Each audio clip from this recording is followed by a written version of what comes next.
এখনো লাশ আসছে হাসপাতালে, এখনো হাসপাতালে মারা যাচ্ছে। মা বাবা এখনো খোঁজ নিচ্ছে আমার সন্তান কোথায়, তাকে আর কোনোদিন চেনা যাবে কিনা।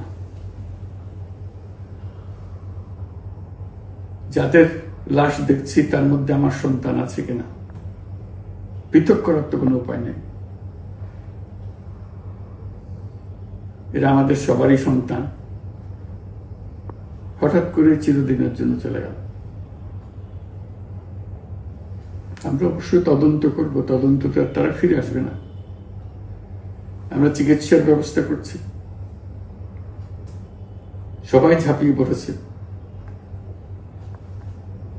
সকল হাসপাতাল, সকল মানুষ ছুটে আসছে। আমরা সবার কাছে অনুরোধ করছি, হাসপাতালে ভিড় করবেন না, কারণ যারা আহত তাদের জন্য এটা ভালো না। তারা তাদের শরীরে রোগ প্রতিরোধের শক্তি নেই। আমরা ভিড়ে থাকলে আমাদের শরীর থেকে কি রোগ তাদের মধ্যে ছড়িয়ে পড়বে তা বলা মুশকিল। কাজে দূরে থেকে দোয়া করেন সবাই।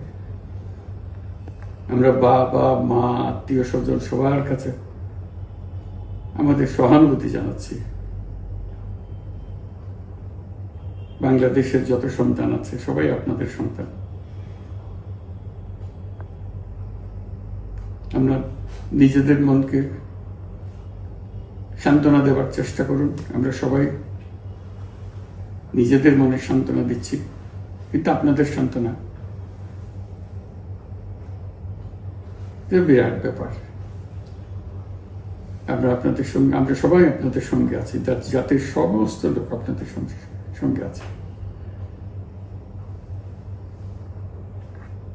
আমরা তাদের জন্য শোক দিবস ঘোষণা করেছি। আগামীকাল শোক দিবস, আমরা সবাই মিলে তাদের কথা স্মরণ করব, তাদের আত্মার শান্তি কামনা করব। আজকে থেকে সবাই তাদের আত্মার জন্য, তাদের রুহের জন্য মাগফিরাত কামনা করব।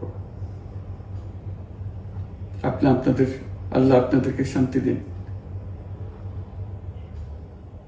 আমাদের জাতির সবাইকে, যারা এই দুর্ঘটনায় বিধ্বস্ত,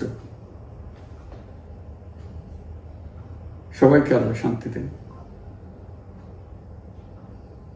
তাদের জন্য দেশবাসী সবাই আমরা দোয়া করছি। আল্লাহ শিশুদের জান্নাতবাসী করুন।